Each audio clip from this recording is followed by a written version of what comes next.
Hi all, thank you. If you've watched my videos, follow, subscribe. Thank you, appreciate it.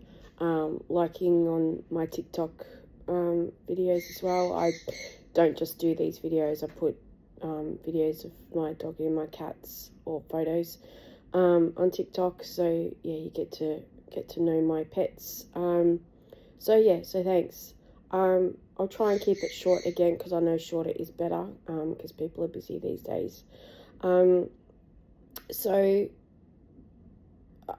something that's kind of tied into a few things that I've been talking about recently, but on another level, is chronically ill grandmothers. So I'm a grandmother of 3. And it's a blessing to be a grandmother because I know that not everybody gets to be a grandmother for whatever reason, children's choices, fertility, or that there is obviously adoption options, but not everyone also wants to go down that road. So some people don't get to be a grandmother, and that's just what happens in life. So I'm very, very fortunate that I am a grandmother of 3. But because I'm chronically ill, it also makes it hard. And also because my pain has, if you've been following me, has escalated literally from 3 years ago. It's just gotten worse. So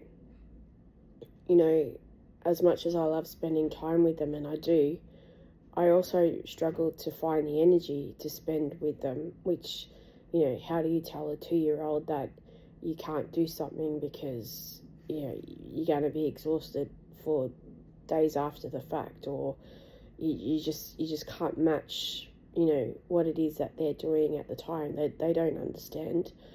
So it's tricky. Yesterday, my 2-year-old granddaughter wanted me to go down a slide. Now, even if I'm not chronically ill, I'm not going down a slide. I'm not built that way.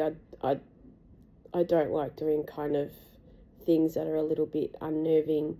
And it didn't look like the slide was going to fit me anyway. So I kind of stood in front of the hole and told her I didn't fit. So I was able to use that as an excuse. So we just went back down the stairs because she didn't want to go on her own. I think she was expecting to go with me like she would with her dad, but her mum was busy with the baby, so that wasn't a possibility for anybody else to go down with her. So if my husband had been with her, my husband probably would have gone down the slide. He would have done that. That's the kind of person he is. He kind of makes up for both of us. He's the Peter Pan in the family. So it's tricky because you want to spend that time, you want to give, but you're also mindful of how the activity or activities are going to affect you, not just that afternoon, but the next day or the day after, depending on how strenuous you make it. So it's not saying no to everything, because you still want to engage with them and you still want to be with them in that time frame. So it got to doing a flying fox kind of thing at the park, so I was able to kind of navigate that with her and push her on that, and have fun with that. But again, so many times I have to say, okay, we need to stop now, or one more, and we stop now because I was getting exhausted from the energy to push and pull and so forth and so on.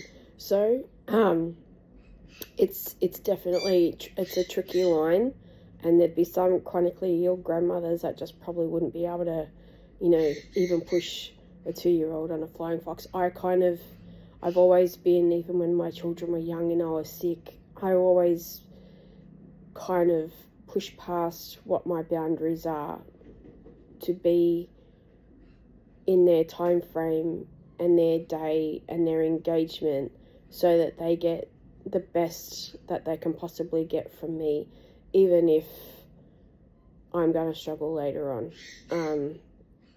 and that's just the way that I am. You know, like if I can't actually do something, I'll find a way, find a nice way to say that I can't do it, but I'll try and kind of navigate or negotiate before I go down the road of saying I can't do it.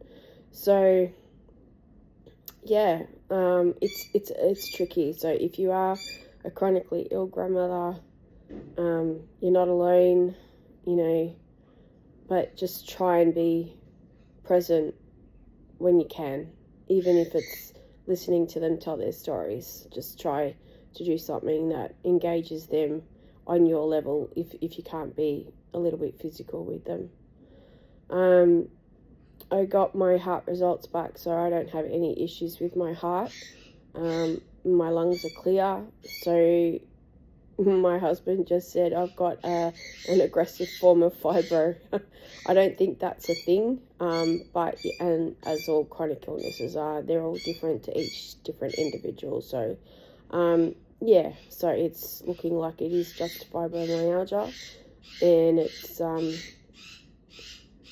yeah, it's been difficult, and I just have to come to terms with it myself. So yeah, thank you for watching, following, liking, subscribing, and we'll talk soon. Thank you.